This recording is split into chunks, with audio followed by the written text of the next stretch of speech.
I used to think family meant unconditional love and support, until I found myself staring at yet another text message. We'd love to have you at the lake house, but there's not enough room this year. For 7 consecutive summers, I watched from the sidelines as my sister Jessica's family claimed every bedroom in our parents' vacation home, while I was relegated to a nearby motel. The kids need space, they'd insist, as if my existence was somehow less important. I accepted. It swallowed my hurt, and played the role of the understanding single aunt. But everything changed this summer, when my phone rang with a desperate plea. "Alyssa, we need your help.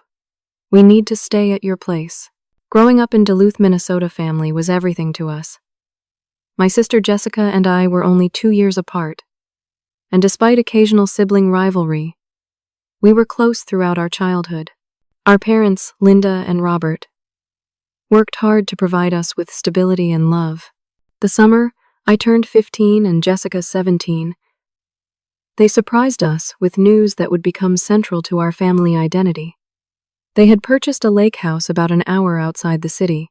The lake house was modest but beautiful. 4 bedrooms, a large living area with floor-to-ceiling windows overlooking Lake Superior, and a wraparound porch, where we spent countless evenings watching the sunset. Those early years were filled with swimming competitions, campfires, and midnight conversations under starlit skies. Jessica and I shared a room with twin beds, staying up late, telling ghost stories and dreaming about our futures. 20 years later, at 35, I had built a life that looked successful from the outside. After college, I'd moved to Chicago, climbing the corporate ladder to become a senior marketing executive at a well-known firm. I had a stylish condo in Lincoln Park with panoramic views of the city, a generous salary, and colleagues who respected my work. But my personal life hadn't followed the same trajectory. A series of relationships had fizzled out, partly due to my workaholic tendencies. I'd recently broken up with Scott after 2 years together when he pressed for marriage and children, something I wasn't sure I wanted yet. Jessica had taken a different path. She married her high school sweetheart Tom right after college, and by 26 had given birth to their first child, Madison. 2 more quickly followed, Jackson and Emma. They settled in a Minneapolis suburb, with Jessica working part-time as a teacher while Tom's accounting career flourished. The shift in our family dynamic happened so gradually I barely noticed it at first. The summer after Madison was born, I drove up from Chicago for our annual 2-week vacation, excited to meet my 3-month-old niece and spend quality time with everyone. As I pulled into the familiar gravel driveway, Mom greeted me with an unexpected hug and an apologetic expression. "Honey, we've been thinking about sleeping arrangements." She began, her fingers nervously twisting her wedding ring. "With the baby, Jessica and Tom need their space. And they brought that fancy bassinet that won't fit in the smaller rooms." "No problem," I replied automatically. "I can take my old room." Mom glanced toward the house. "Well, your dad and I thought it would be best if Jessica's family took your room too, for all their baby supplies and things." I blinked, confused. "So where am I sleeping?" That's when she told me they'd booked me a room at the Pineview Motel, about 10 minutes down the road. It wasn't expensive, she assured me, and I'd still spend all day with them at the lake house. It was just for sleeping. "The baby needs quiet," Dad explained later when I questioned the arrangement. "You understand, right? You're just one person, and they're a whole family unit now." I did understand, or at least I thought I did. Madison was tiny and precious, and new parents needed support. So I smiled, agreed, it made perfect sense, and told myself it was a one-time accommodation. I spent that vacation shuttling back and forth between the motel and lake house, taking extra care to be helpful with my niece, and ignoring the small voice inside that whispered something wasn't right. But the next summer the pattern repeated. Madison was walking by then, and Jessica was 5 months pregnant with Jackson. "The toddler needs space to play," Mom explained. "And Jessica has terrible morning sickness. She needs easy access to the bathroom." Once again I found myself at the Pineview Motel. By the 3rd summer, with 2-year-old Madison and 9-month-old Jackson, The explanation shifted to, the children need consistency in their sleeping environment. By the fourth summer, it was simply presented as the established norm. "We've booked your usual room at Pineview," Mom would text before I even asked about arrangements. I told myself I was being mature and understanding. Jessica had 3 children under 5 by then. Madison Jackson and baby Emma. They needed more space than I did. I didn't have children who required attention or accommodation. I had the financial means to pay for a motel room. It was logical. It was reasonable. At least that's what I repeatedly told myself as resentment slowly built inside me. Last Christmas, everything shifted. We were gathered at my parents' house in Duluth. I'd arrived late due to a work emergency and missed dinner, slipping in quietly during dessert. As I hung my coat in the hallway, I overheard Jessica and Tom talking in the adjacent kitchen, unaware of my presence. "Did you see Alyssa's face when Mom told her the sleeping arrangements for next summer?" Jessica laughed, her voice slightly slurred from wine. 7 years, and she still thinks it's temporary. "We've got it good," Tom replied. "Your parents would give you the moon if you asked." "It's all about training them," Jessica said, lowering her voice conspiratorially. "Act entitled enough, and people just give you what you want. Alyssa's too nice to ever push back." I stood frozen, coat half off, as their laughter echoed through the kitchen. In that moment, the careful narrative I'd constructed about family needs and temporary sacrifices crumbled. This wasn't about necessity. This was about Jessica deliberately claiming territory, and me being too conflict avoidant to challenge it. I slipped back outside, sat in my rental car for 20 minutes, until my hands stopped shaking, then plastered on a smile, and re-entered pretending I'd just arrived. Throughout the evening, I watched Jessica with new eyes, noting how she interrupted conversations, claimed the most comfortable chair, and served herself first at every opportunity. Tom followed her lead, their children mirroring their parents' behavior by demanding attention and privileges as their birthright. That night in the cramped guest room I shared with my grandmother, while Jessica's family occupied 3 bedrooms, I stared at the ceiling and admitted a painful truth: I had been complicit in my own exclusion. For 7 years I had accepted being pushed to the periphery of my own family, and from what I'd overheard, they had no intention of ever stopping. The pattern extended far beyond summer vacations. Each Thanksgiving, Jessica's family arrived first, claiming the best guest rooms in our parents' house. At Christmas, their presents overflowed beneath the tree, while mine were neatly contained in a single gift bag. Family photos prominently displayed Jessica's children, while the few containing only me were tucked on bookshelves or in hallways. When our extended family gathered for reunions, conversations revolved around Jessica's children's accomplishments, with only cursory questions about my work or life in Chicago. 3 months after that, revealing Christmas conversation during a rare mother-daughter lunch in Chicago when Mom came to visit, I finally gathered my courage. "Mom," I began carefully after our meals arrived, "I've noticed something about our family gatherings that's been bothering me." She looked up from her salad, eyebrows raised. "It feels like there's always room for Jessica and her family, but never for me." I continued, my voice quavering slightly. 7 summers at the motel, while they get multiple rooms at the lake house. Holiday gatherings where their needs always come first. I understand they have kids, but sometimes it feels like I don't matter as much because I don't. Mom put down her fork with a sigh. "Alyssa, that's not fair. Family means sacrifice. Jessica has 3 children to consider. You're an independent, successful adult. You don't need the same kind of support they do." "But I still need to feel valued," I insisted. "Included."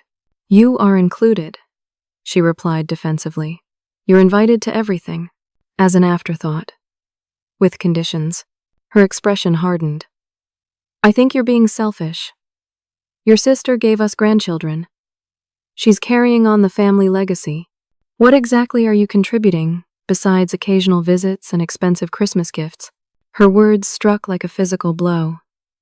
I excused myself to the bathroom, locked the stall door, and pressed my forehead against the cool metal partition, fighting tears. When I returned, we moved to safer topics, but something fundamental had shifted between us. Mom had articulated what I'd long suspected: my worth in the family was diminished because I hadn't followed the traditional path of marriage and motherhood. After that conversation, I threw myself into work with renewed intensity. If my family valued achievement and contribution, I would excel in my own arena. I took on additional projects, volunteered for business trips, and accepted a promotion that required 60-hour work weeks. My therapist called it compensatory achievement, trying to earn the approval I wasn't freely given. I began declining some family events, entirely citing work commitments that sometimes were real and sometimes weren't. When I did attend, I arrived with expensive gifts, gourmet food contributions, and carefully curated stories of professional success, tangible proof of my value. But no matter what I brought or achieved, the dynamic remained unchanged. The 4th of July weekend 3 years ago marked a particularly painful memory. I had taken Thursday and Friday off work, driving 6 hours to reach the lake house by early afternoon. In my trunk were homemade appetizers I'd spent all night preparing, personalized gifts for each family member, and a case of excellent wine. I was determined to make this visit different, to somehow break the pattern. As I pulled up, I noticed Jessica's minivan and my parents' car already in the driveway. The front door was unlocked, so I entered quietly, hoping to surprise them. The house smelled of freshly baked cookies and pine cleaner. I could hear voices and laughter from the back deck. I headed upstairs first to deposit my overnight bag in what had once been my childhood bedroom, the smallest room but still technically mine during those early years. I opened the door and stopped short. The twin beds were gone. In their place was a bright, primary-colored play area with toy chests, a miniature table and chairs, and a child-sized basketball hoop. All traces of my existence had been erased. I stood in the doorway, bag clutched in my hand, as Emma, my youngest niece, darted past me into the room. "This is our playroom," she announced proudly, picking up a stuffed unicorn, "where all our toys live at Grandma's lake house." Jessica appeared behind me. "Oh, you're here already," she said, giving me a quick side hug. "Mom didn't say what time to expect you." "Where am I sleeping?"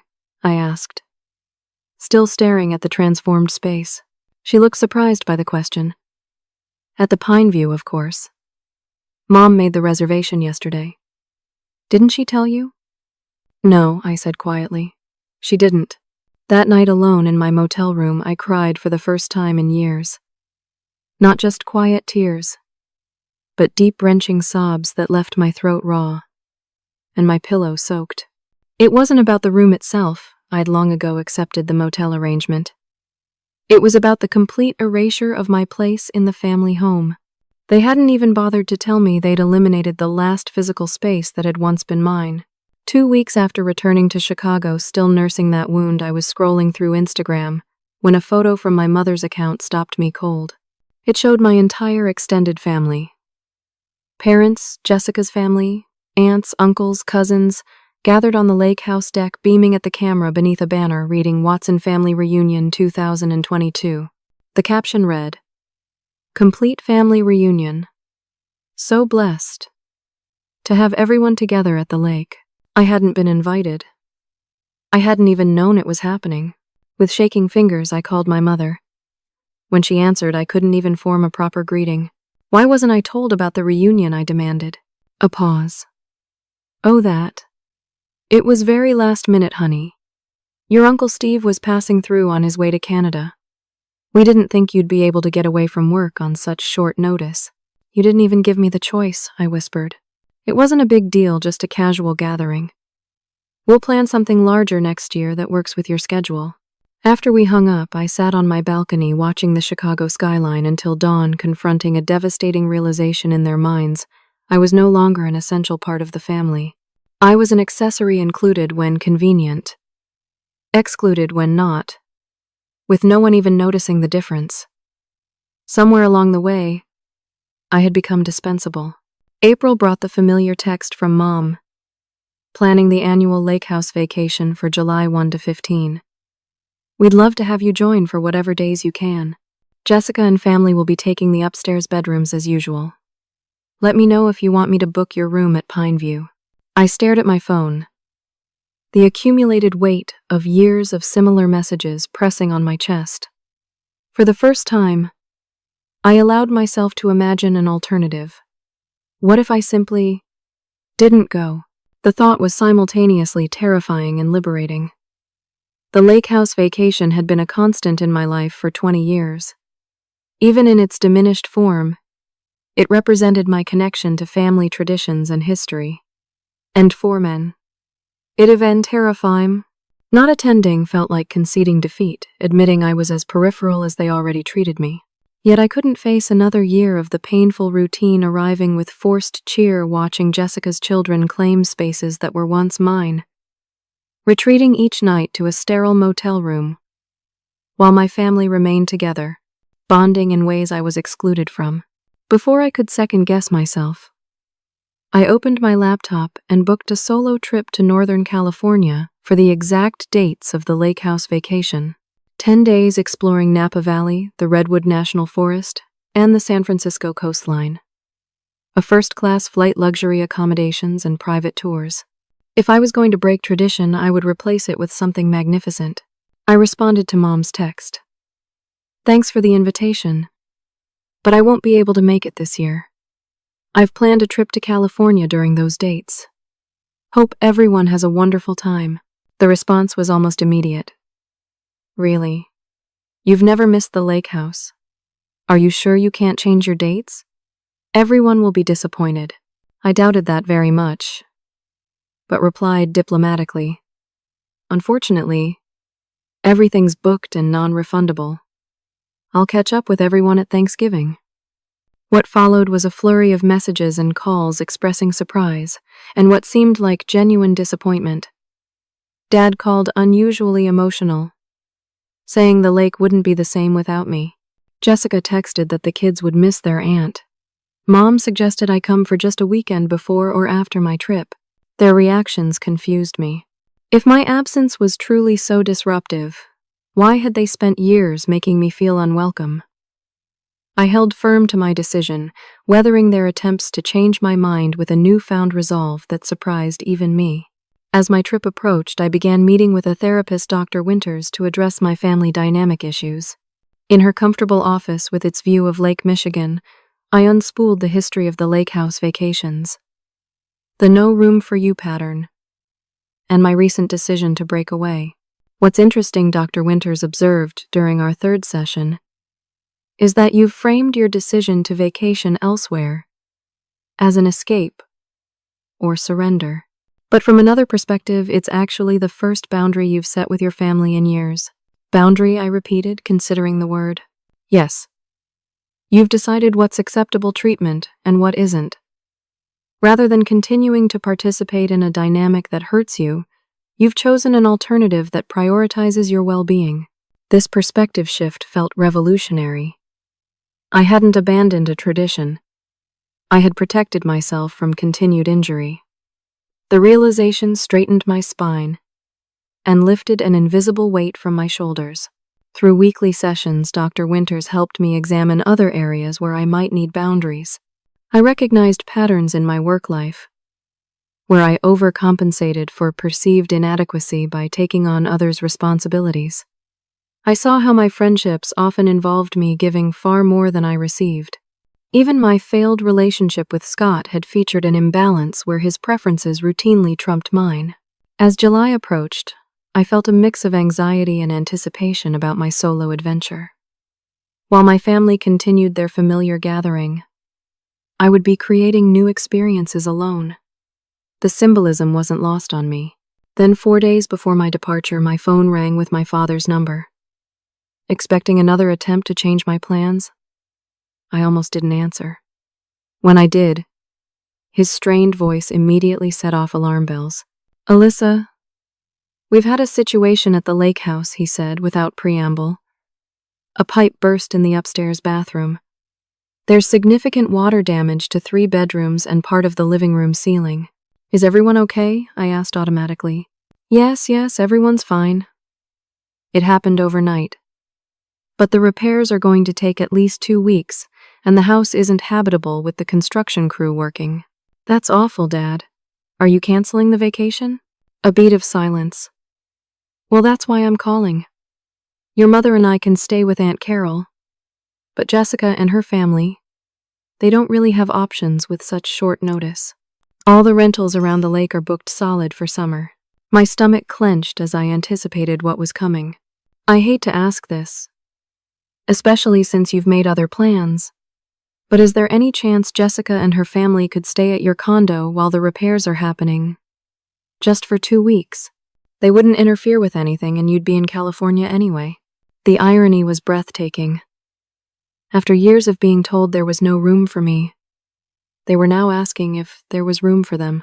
My condo only has 2 bedrooms, Dad, I said carefully, and I'll be using the master bedroom when I return from California halfway through their stay. Oh.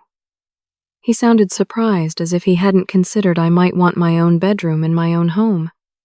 Well, they could use the guest room, and the kids could sleep in the living room on air mattresses. Jessica says they'd make it work. Let me think about it, I replied, needing to end the conversation before saying something I might regret. I'll call you back tomorrow. After hanging up, I paced my living room, emotions cycling between vindication, anger, and conflicted loyalty. The family that had consistently prioritized Jessica's needs over mine for years now expected me to inconvenience myself for her benefit. Again, my first impulse was flat refusal. Let them feel what it was like to be excluded for once. My second thought was immediate capitulation. The people-pleasing pattern so deeply ingrained in me. Neither felt right. I called Dr. Winters for an emergency session that evening. This is actually an opportunity, she suggested after listening to my dilemma. You can help your family while still maintaining your boundaries. Think about what would make this situation acceptable to you. What would respect for your space and needs look like in this scenario? That night, I made a list of conditions under which I would be willing to host Jessica's family. My home, my rules. It would be the first test of my new boundary-setting skills, and perhaps the beginning of a long-overdue reset in our family dynamic. As I finalized my California itinerary the next morning, an unexpected text arrived from Jessica. Dad says you're thinking about letting us stay at your place. The kids are so excited to see where Aunt Alyssa lives. I was thinking Tom and I could take your bedroom since we need the space, and you can use the sofa bed when you get back. That works, right? I stared at the message, a familiar sinking feeling in my stomach. Some things never changed, but this time, neither would I. The more I learned about the lake house situation, the more troubled I became. Through separate conversations with Dad and my mother, I pieced together that Jessica and her family had already been staying at the lake house for 3 days when the pipe burst. The children had been running the water in the upstairs bathroom, filling the tub for what Jessica called a splash party, when they apparently forgot and left it running while they went downstairs for snacks. By the time anyone noticed, water was pouring through the living room ceiling. Rather than my parents handling the situation directly, they had immediately begun making alternative arrangements, calling contractors and sorting out accommodations. Meanwhile, Jessica was posting on social media about their vacation disaster and how stressful it was to have their summer plans disrupted. When Jessica called me directly to discuss arrangements for staying at my condo, her entitlement was on full display. So, I'm thinking we'll arrive next Tuesday. She began without even asking if I'd decided to let them stay. The kids are actually excited about seeing Chicago. Jackson wants to visit that big Silver Bean thing, and Madison keeps talking about the Ferris wheel at Navy Pier. Jessica, I interrupted. I haven't actually agreed to this yet.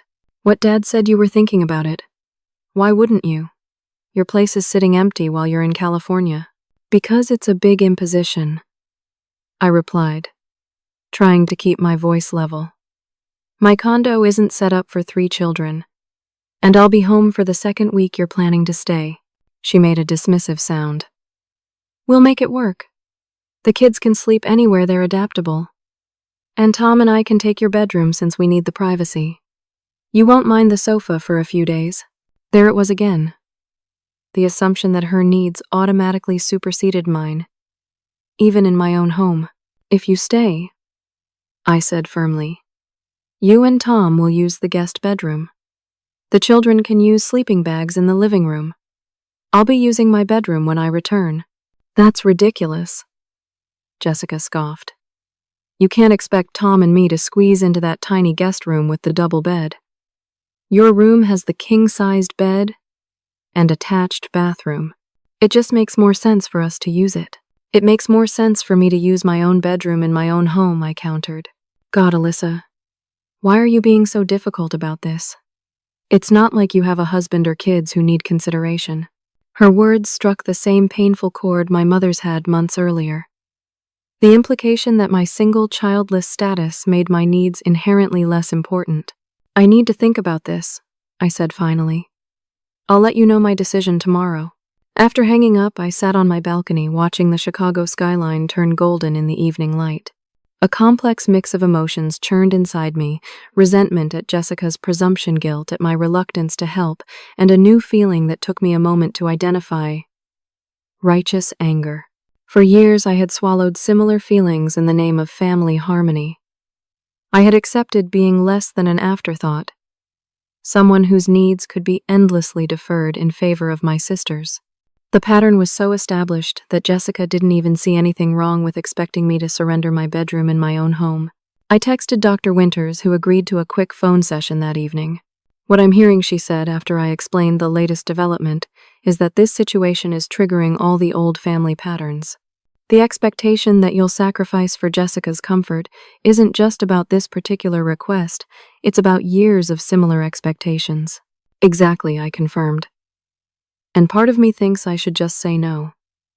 Why should I inconvenience myself again?" "That's one option," she acknowledged. "Another is to use this situation as an opportunity to establish new patterns. If you do want to help your family, you can do so on your own terms, with clear boundaries." "What would that look like?" "It would mean being explicit about your expectations and requirements, being firm about your space and needs, not apologizing for having boundaries." After our call, I drafted a list of conditions Jessica's family could stay for 2 weeks maximum. They would use the guest bedroom and living room, not my bedroom. They would respect my work schedule when I returned. They would clean up after themselves daily, and they would contribute to groceries and utilities. It felt both terrifying and empowering to set these terms. I had never before explicitly stated what I needed from my family. The prospect of Jessica's reaction made my stomach knot with anxiety, but underneath that was a steady certainty that I deserved basic consideration.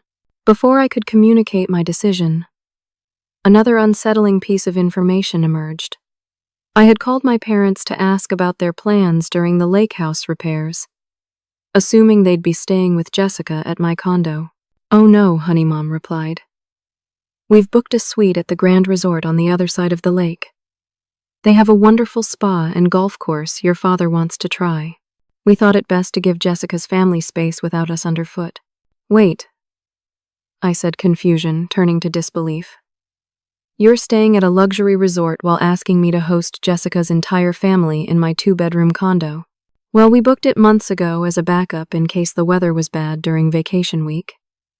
Pure luck that we had it when this emergency happened. And you didn't think to offer that suite to Jessica instead of imposing on me." A pause. "The suite only has 1 bedroom, and Jessica needs space for the children. Your condo is much more suitable." The realization hit me like a physical blow. Once again, my parents had prioritized everyone's comfort but mine. They would enjoy a luxury vacation while Jessica's family took over my home, and I was expected to either be absent or sleep on my own sofa.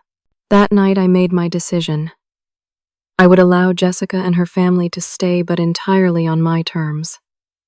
This would be the first test of my new boundaries, and perhaps the beginning of a new dynamic in our relationship. I called Jessica the next morning. "I've decided you can stay at my condo," I said without preamble. "But I have some conditions." "Conditions?" she repeated, sounding surprised. "Yes. You'll use the guest bedroom with the queen bed. I had it upgraded last year. The kids will use sleeping bags or air mattresses in the living room. When I return from California, I will be using my bedroom. You'll clean up daily, respect my work schedule when I'm there, and contribute to groceries. And this is for 2 weeks. Maximum, not a day longer. A long silence followed. Are you serious right now? Completely. I can't believe you're being so rigid about this. We're family. We have an emergency situation. Yes, we're family, I agreed. And family should respect each other's boundaries. These are mine. If they don't work for you, you'll need to find another solution. I'm calling Mom, she threatened. Reverting to our childhood dynamic of running to our parents when she didn't get her way. Feel free, I replied calmly. But my decision is final. True to her word, Jessica called our mother, who then called me. I repeated my conditions, bracing for pressure to relent. Alyssa, Mom, began her voice, carrying that familiar note of disappointment. Your sister has 3 children to consider. Surely you can be more accommodating. I am being accommodating, I countered. I'm offering my home when I could simply say no. These are my boundaries, and they're not negotiable. I don't understand why you're being so difficult about this. It's not like you need. If you finish that sentence with any variation of, it's not like you need consideration because you don't have a husband or children, we're going to have a much larger conversation about why you believe my needs matter less than Jessica's. I interrupted, surprising myself with my directness. A stunned silence followed. I'll help on my terms or not at all, I concluded quietly. It's Jessica's choice. After several tense hours, and what I imagined were frantic family discussions from which I was excluded, Jessica texted her capitulation. Fine. Your house, your rules. We'll be there Tuesday. Thanks for helping us out. The grudging message contained no real gratitude, but it was acceptance nonetheless. For the first time in our adult relationship, I had set a boundary and held it, despite pressure from all sides. As I packed for California the next day, I felt a strange mix of anxiety and triumph. I had no idea how the next 2 weeks would unfold, but something fundamental had shifted. I had claimed my right to consideration. Whether my family would respect it remained to be seen, but I had taken the first step toward changing our dynamic forever. My California trip began with a sense of liberation I hadn't anticipated. Driving along the Pacific Coast Highway with the windows down, watching sunlight dance on endless blue water, I felt physically distant from the family drama for the first time in years. I hiked through ancient redwoods, sampled wines at small family vineyards, and ate fresh seafood at oceanside restaurants. Each experience was mine alone. Not shared, not compromised, not diminished by comparison to someone else's enjoyment. On my 4th day away, Jessica texted photos of her family arriving at my condo. The images showed piles of luggage in my normally pristine living room, toys already scattered across the coffee table, and her children jumping on my sofa with their shoes on. We made it. Thanks again for the space. Kids are settling in nicely. I tamped down my immediate anxiety and replied with a simple welcome message and a reminder about house rules I'd emailed earlier. Then I put my phone away and focused on enjoying my vacation, determined not to let family stress intrude on my hard-earned peace. By the time my California adventure concluded and my flight landed in Chicago, I had achieved a kind of emotional equilibrium I hadn't felt in years. Dr. Winters had called it differentiation, the ability to maintain my sense of self and boundaries while still remaining connected to my family. I was about to put that new skill to its most severe test yet. As my taxi pulled up to my building, I took a deep breath, reminding myself my home, my rules. The doorman gave me a sympathetic look as he handed me my mail. Your sister's family has been quite noticeable this week, he commented diplomatically. I found my condo in a state of controlled chaos. Toys covered every surface. Damp towels hung from dining room chairs. The kitchen sink was stacked with dishes, and an unfamiliar scent of artificial air freshener unsuccessfully masked the smell of something burned. Jessica was on the couch, scrolling through her phone, while her 3 children watched cartoons at maximum volume. Tom was nowhere to be seen. Hey, you're back, Jessica said, glancing up briefly. How was your trip? It was wonderful, I replied, setting down my suitcase. Where's Tom? He had to go back for a work emergency. He'll be back tomorrow night. This was news to me. No one had mentioned Tom leaving, much less returning later. I noticed 2 large suitcases positioned conspicuously beside my bedroom door. "What are those doing there?" I asked, though I already knew the answer. Jessica finally put down her phone. "Oh, I thought since Tom's not here tonight we could just switch rooms now.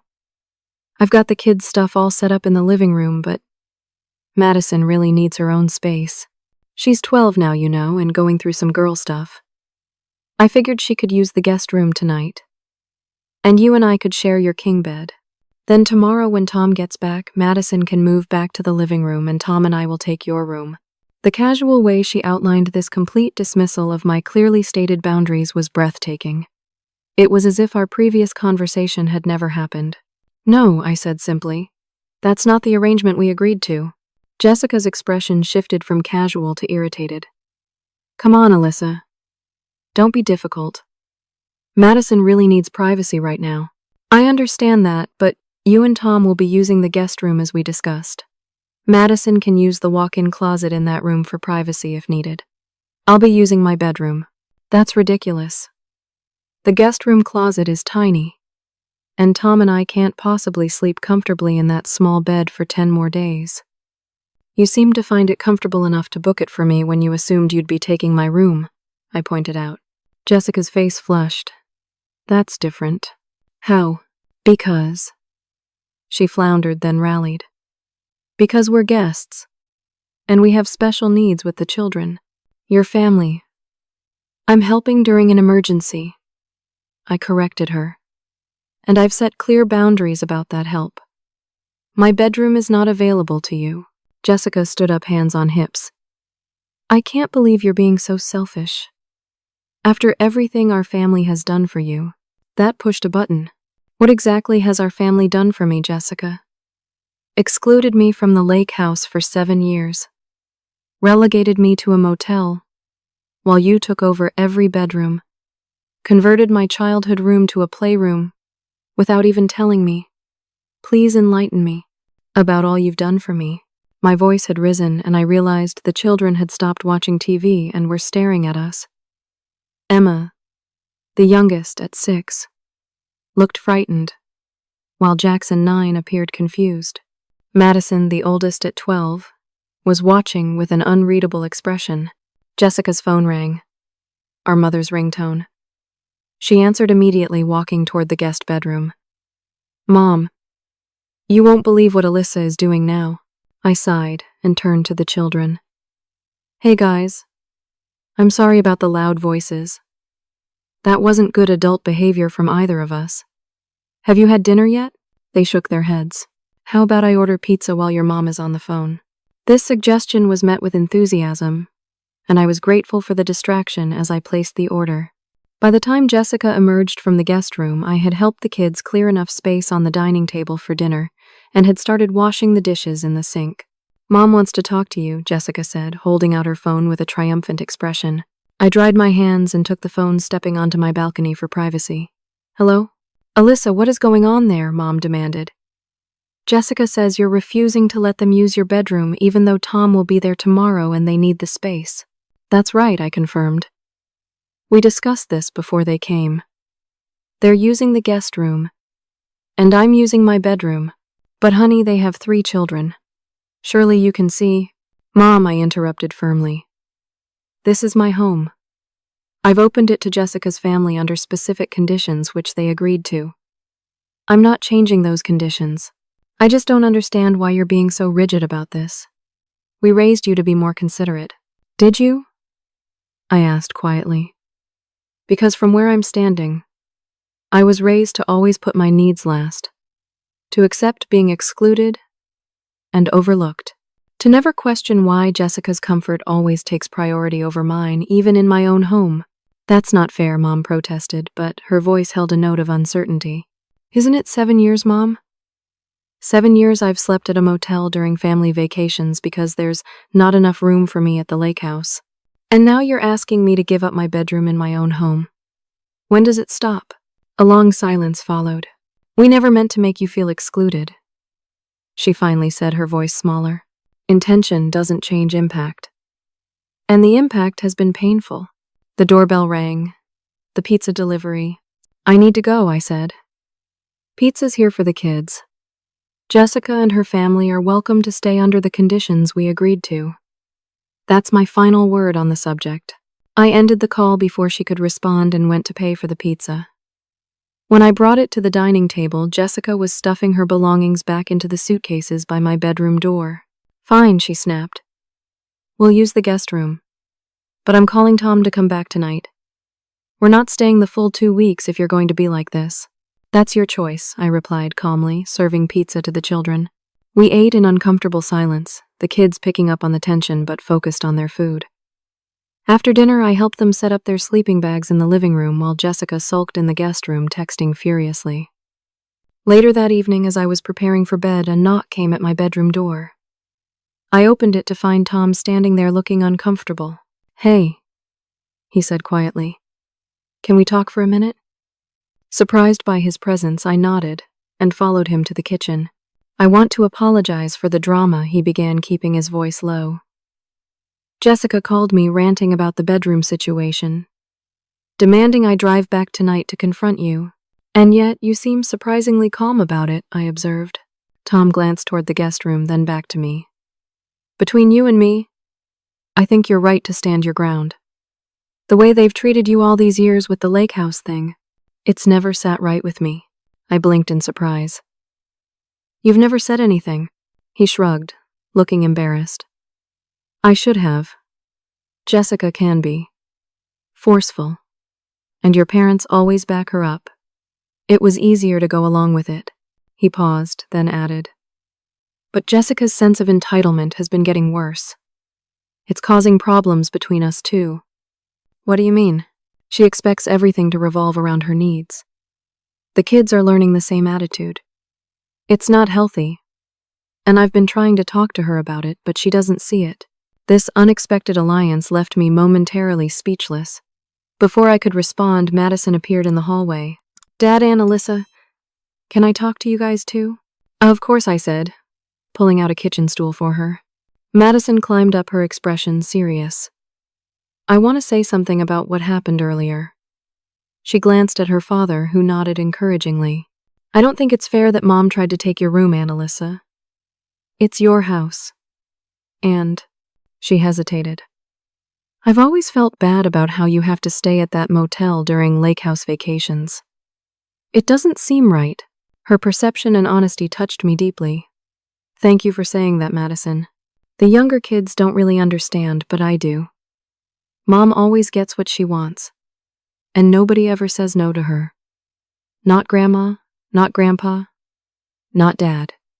She cast an apologetic look at Tom. Sorry, Dad, but it's true. Tom sighed. It is true, and it's something we need to work on as a family. As we sat together in my kitchen, the three of us forming an unlikely coalition for change, I felt the first real hope that the entrenched patterns in our family might finally begin to shift. The morning brought a tense calm to the condo. Jessica emerged from the guest room with puffy eyes and a rigid expression, acknowledging me with only a curt nod before focusing on getting the younger children breakfast. Madison helped me make coffee, our new understanding, creating a small bubble of warmth amid the strained atmosphere. Tom had slept on an air mattress beside the children in the living room, his choice. A silent statement of support for my boundaries that hadn't gone unnoticed by Jessica. Her tight-lipped silence toward him spoke volumes. I had taken the day off work to settle back in after my trip, which meant a full day navigating the emotional minefield my home had become. By mid-morning, the younger children were restless from being confined indoors. There's a great playground 2 blocks from here, I suggested. Why don't I take Jackson and Emma there while you guys have some space? Jessica looked like she might refuse on principle, but Tom quickly agreed. That's a great idea. Thank you. As I helped the kids put on their shoes, Madison asked, Can I come too, Aunt Alyssa? Or would it be okay if I stayed here and helped you with something later? Understanding her desire to avoid the tension between her parents, I nodded. I'd love your help organizing my bookshelves when we get back. They're a mess after my last work project. The playground excursion gave the younger children a chance to burn energy, while giving Jessica and Tom privacy to talk. Whether they would use it productively remained to be seen, but I had done what I could to create the opportunity.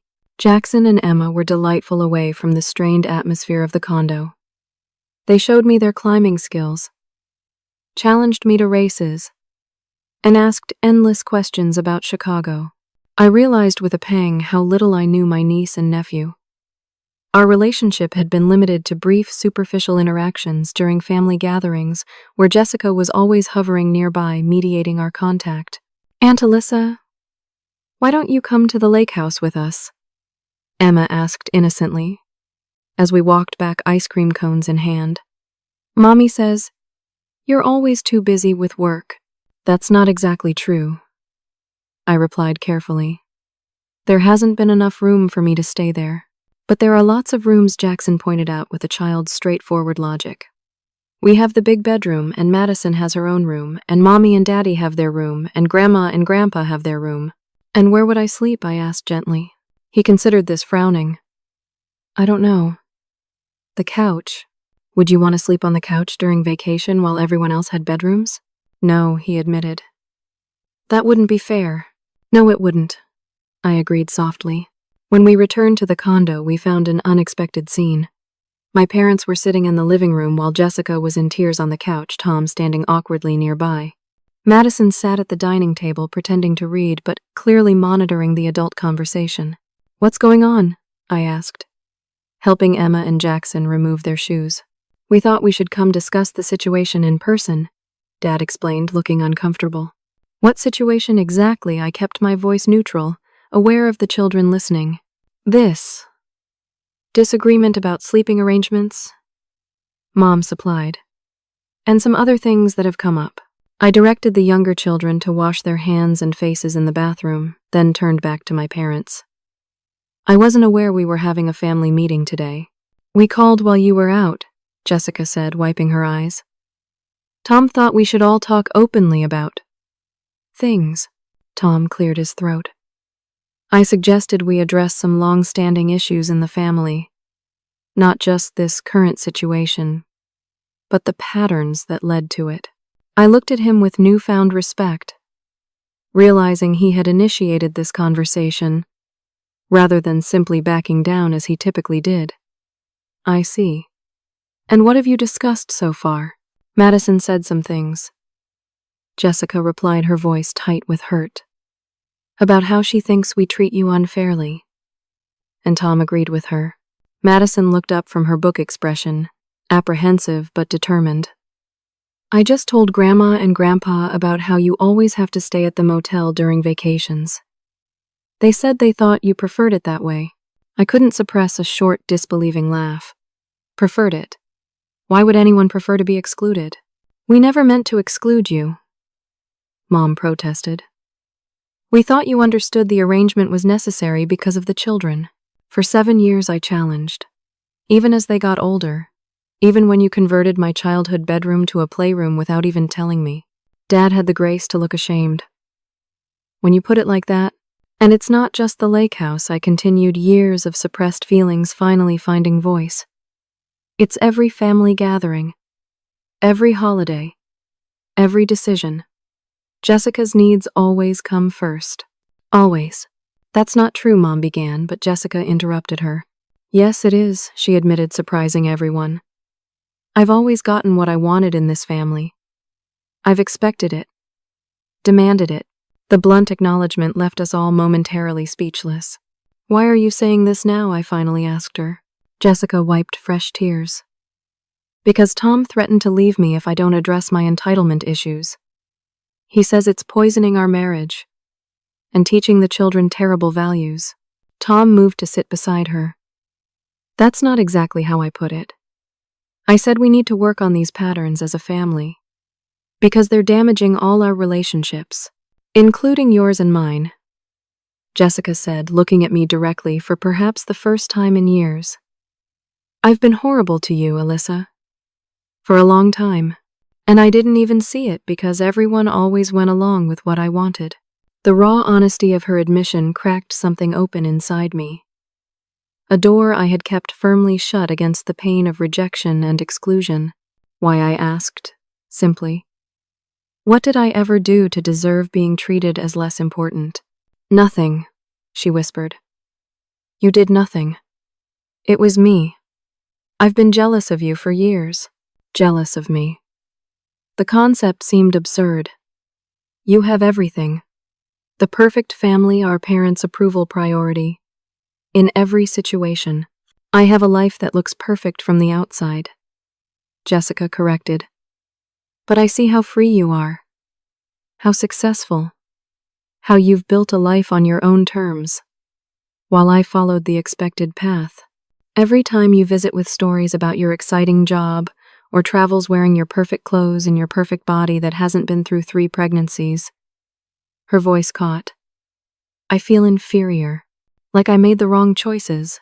So I use the only advantage I have, my children, to make myself feel more important. Her confession hung in the air between us, brutally honest and deeply revealing.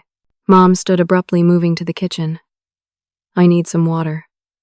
Her hands shook as she filled a glass. When she turned back to us, her eyes were filled with tears. There's something I need to tell you both, she said, her voice unsteady. Something I've never told anyone. Except your father. Dad reached for her hand. Linda, are you sure? She nodded, returning to sit on the sofa. I had a sister. Andrea. My older sister. This was the first I'd ever heard of an aunt. From Jessica's shocked expression, she was equally in the dark. We had a falling out when I was in college. Mom continued. Over a man, if you can believe something so trivial. I said terrible things. She said terrible things back. We stopped speaking. She took a shaky breath. I always thought we'd fix it someday. That's what family does, right? But then she got sick. Cancer. And she died. Before we could reconcile. Mom, I'm so sorry, Jessica whispered. The thing is, Mom continued, her eyes now fixed on me. You remind me so much of her, Alyssa. Your independence. Your career focus. The way you stand your ground. She swallowed hard. And Jessica reminds me of myself. So, every time there was a conflict between you two, I sided with Jessica because deep down, I was still trying to justify my own behavior with Andrea, still trying to prove I was right. The revelation stunned me into silence. All these years of feeling less valued had their roots in a tragedy and guilt that predated my birth. I never meant to make you feel less important, Mom said, reaching for my hand. But I see now that's exactly what I did. I repeated the same pattern of pushing away someone I love, because they remind me of my own failures. The room fell silent as the weight of her confession settled over us. Outside, Chicago traffic continued its steady hum, oblivious to the seismic shift occurring in my living room.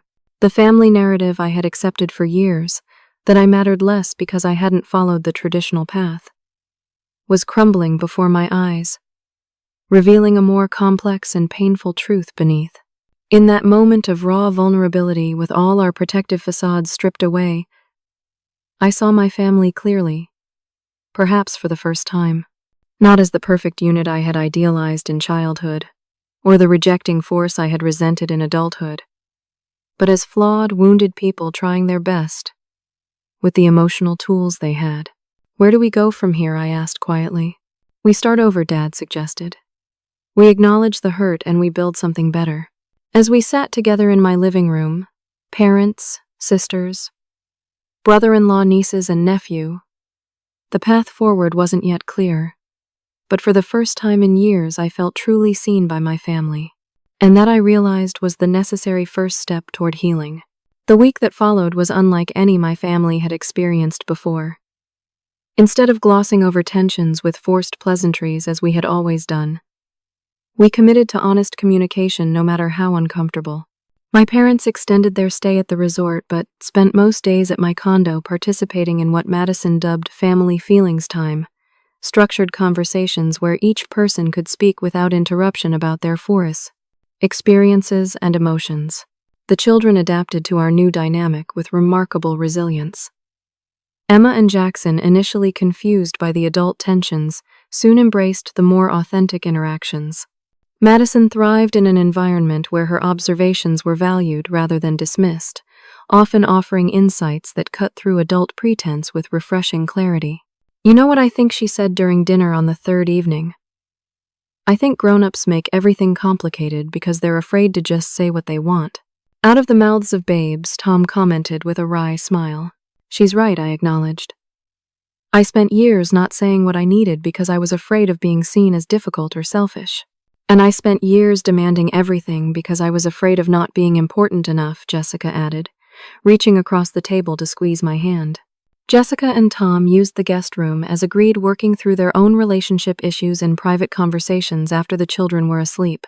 One evening, Tom confided that he had long felt trapped between loyalty to his wife and discomfort with how she treated me. "I should have spoken up years ago," he admitted, as we washed dishes together.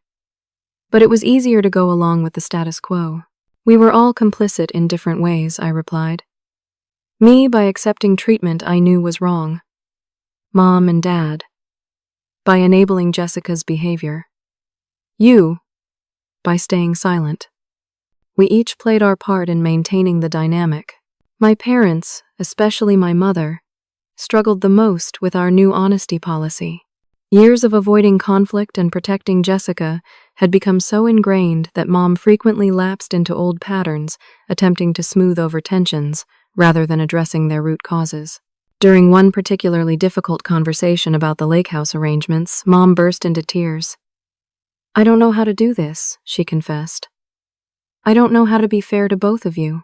I've spent so long trying to make sure Jessica was happy that I don't know any other way." "You start by recognizing we both matter equally," I said gently. "That my needs aren't less important because I don't have children. That Jessica's needs aren't more important because she does." "It sounds so simple when you put it that way," she sighed. "Simple doesn't mean easy," Dad observed. "We're all learning here." By the end of the week, something remarkable had happened. The artificial harmony that had characterized our family gatherings for years had been replaced by something more genuine. A messy, sometimes awkward, but ultimately more authentic connection. Jessica and I had our first real conversation as adults one evening on my balcony away from the others. The Chicago skyline glittered before us as we sipped wine and cautiously navigated our new relationship. "I don't think I ever really knew you," she admitted. "I was so busy competing with this image I had of you. Successful, independent, thin. That I never saw the real you underneath." "I did the same," I confessed. "I envied your certainty, your clear path, your place at the center of the family. I saw the perfect mother and wife, not the real person with doubts and struggles." "We've wasted so much time," Jessica said softly. "Not wasted," I corrected her. "We weren't ready for this conversation until now. Everything that happened led us here." The lake house repairs progressed faster than expected, and by the time my 2-week hosting period concluded, the property was nearly habitable again. Before they left, we made plans for a family gathering there in September, with explicit agreement about sleeping arrangements that included a room for me in the house. "You know," Jessica said as they packed to leave, "Madison asked if she could come visit you sometime. Just her. She's really connected with you this week." "I'd love that," I replied, surprised and touched. "She says she wants to be like you when she grows up," Jessica added with a small smile. "Independent and brave," her words, as we hugged goodbye. A real embrace, not the perfunctory gesture we'd exchanged for years. Jessica whispered. "Thank you for not giving up on us." "We're family," I replied simply. 2 months later, we gathered at the newly renovated lake house. The water damage had necessitated replacing several walls, and much of the flooring, giving the familiar space a fresh feeling that seemed appropriate for our renewed relationships. As I drove up the gravel driveway, the old anxiety surfaced briefly. Would I once again be relegated to outsider status? Would the new understanding we'd developed crumble in the face of old habits? My fears dissipated as I walked through the front door. The entire family was waiting in the living room, and Madison immediately rushed forward to take my hand. "Come see your room," she exclaimed, pulling me toward the stairs. She led me to what had once been my childhood bedroom, the space that had been converted to a playroom without my knowledge. The room had been transformed again, this time into a beautiful guest room with a queen bed, fresh flowers on the nightstand, and a small desk by the window overlooking the lake. On the door hung a hand-painted wooden sign, "Alyssa's room." "We made it together," Madison explained proudly. "Me, Emma, and Jackson. Mom helped with the lettering." Jessica appeared in the doorway. "Is it okay? We wanted you to have your own space here always." Words failed me as emotion welled up. I simply nodded and hugged them both. That week at the lake house became the template for our family's new way of being together. We weren't perfect. Old patterns occasionally resurfaced, requiring gentle correction. But the fundamental shift had occurred. We had moved from a family that privileged some members over others to one that strived, however imperfectly, to consider everyone's needs. On our last evening, we gathered on the dock as the sun set over Lake Superior, casting the water in shades of gold and crimson. Dad raised his glass in a toast. "To family," he said. "Not the perfect image we pretend to be, but the real, messy, loving people we actually are." As we clinked glasses, I reflected on the journey that had brought us to this moment. It had taken courage to break the pattern of accepting less than I deserved. It had taken honesty to name the hurt, rather than bury it. And it had taken forgiveness, of others and myself, to build something new from the broken pieces of what came before. The true lesson wasn't that family means sacrifice, as my mother had once claimed. Rather, I'd learned that real family requires mutual respect and equal consideration. That standing up for yourself doesn't mean losing those you love. Sometimes it's the only way to build authentic relationships. And that it's never too late to rewrite the story of who we are together. As darkness fell and stars appeared above the lake, I felt truly at home for the first time in years. Not because of where I was, but because I was finally seen, valued, and included by the people who mattered most. Have you ever had to set difficult boundaries with family members? I'd love to hear about your experiences in the comments below. If this story resonated with you, please like and subscribe for more content that explores family dynamics and personal growth. And don't forget to share with someone who might need encouragement to stand up for themselves in their own family situations. Thank you for listening to my journey. And I wish you courage in navigating your own relationships with authenticity and self-respect.